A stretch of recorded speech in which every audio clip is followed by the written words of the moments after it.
Untuk harga lock price maksudnya kita lock pada harga yang kita suka pada hari tersebut. Dengan cara kaedah EPP saja tuan-puan boleh lock price. Kalau kita pergi kedai emas biasa, dekat luar sana tu kita tak boleh nak lock price. Kita datang, kita bawa duit, kita bayar. Betul tak?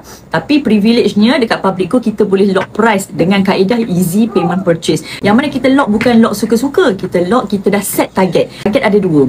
Iaitu apakah targetnya? Yang pertama, target item apa yang kita dalam set EPP ada dua benda yang menjadi kayu ukur. Yang pertama adalah set item apa yang kita nak beli. 10 gram ke, 20 gram ke, 30 gram, 30 tak ada, 50 gram ke, 100 gram ke, 250 gram ke, 1 kilo ke, ataupun mungkin dinar, 1 dinar, 5 dinar, ataupun 10. Okay, item dah tahu dah. Yang kedua adalah lama tempoh kita nak buat pembayaran. Adakah kita nak bayar 6 bulan ataupun kita nak bayar 10 bulan? Ada dua je pilihan. So kalau kita nak pilih untuk yang lama sikit adalah 10 bulan maksimum. Tak ada bayar setahun, 2 tahun, 3 tahun, tak ada. Hanya 6 bulan ataupun 10 bulan. So bila kita lock, kita ada jadual pembayaran. Easy payment plan. So easy payment plan dia akan keluarkan jadual yang mana jadual tersebut dia kena ikut tarikh pembayaran. Let's say semalam kita lock 17 hari bulan 10. So tarikh pada 17 hari bulan 10, hari pertama kita lock, dalam 24 jam tuan-puan kena buat payment first.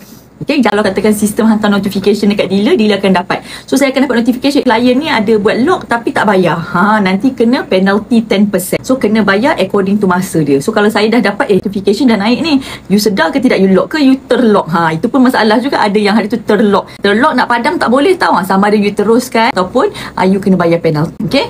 So maksudnya bila kita dah set, kita kena mengikut jadual pembayaran yang disediakan. Nak bayar awal boleh ke doktor? Nak bayar awal sangat boleh. So let's say you bayar awal, dan you akan dapat item tu awal. Katakan tempoh 10 bulan dan you bayar dalam masa 6 bulan. Boleh ke tidak? Boleh. Bila dah selesai pembayaran, tuan-puan akan ada dua pilihan. Kalau item tuan-puan tu kecil, bawah daripada 5 dinar, iaitu bawah daripada 21.25, tuan-puan boleh aturkan untuk stage berinsurans. Tapi kalau item tuan-puan tu adalah item yang besar, 10 dinar ke atas ataupun 50 gram ke atas, maka tuan-puan perlu hadir ke branch yang berdekatan untuk pick up. Ambillah golbar-golbar tuan-puan tu. Ambil dekat mana? Dekat branch yang berdekatan.